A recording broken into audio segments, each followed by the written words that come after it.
সুপ্রিয় দর্শকবৃন্দু, আমরা অবস্থান করছি অমর একুশে বইমেলায়। জুলাই বিপ্লবের পরবর্তীতে সমাজের যেমন রুচিবোধে পরিবর্তন এসেছে, লেখকের লেখনীতে পরিবর্তন এসেছে, ঠিক তেমনি আমরা যে স্টলগুলোকে সাজানোর যে ব্যাপার সেটাকেও আমরা দেখেছি, এখানেও পরিবর্তন এসেছে। তো এমনই একটি ভিন্নধর্মী স্টল আমরা দেখতে পাচ্ছি, নওরোজ কিতাবিস্তান। আপনারা দেখতে পাচ্ছেন একদম একটি ব্যতিক্রমধর্মী একটি স্টল, খুব সুন্দর। আসলে অন্যরকম একটা লেআউটে আসলে তারা সাজানোর চেষ্টা করেছে।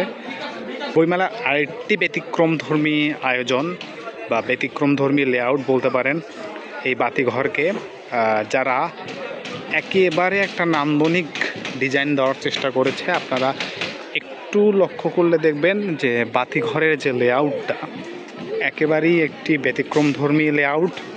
ভিন্নভাবে তারা ভিন্ন আঙ্গিকে তারা সাজানোর চেষ্টা করেছে এবং সেখানে কিন্তু অবশ্যই আমাদের দেশের একটা ঐতিহ্যকে তারা ধারণ করার চেষ্টা করেছে এবং সেই অনুপাতে কিন্তু তারা লেআউটটিকে সাজিয়েছে। আমরা যদি একটু ঘুরে দেখার চেষ্টা করি, আপনারা দেখতে পাবেন যে আসলে একেবারে ব্যতিক্রমধর্মী একটি লেআউট বা ব্যতিক্রমধর্মী একটি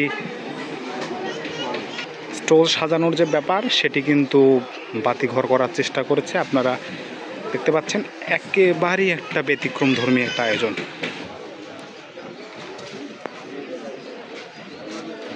জাস্ট অসাধারণ।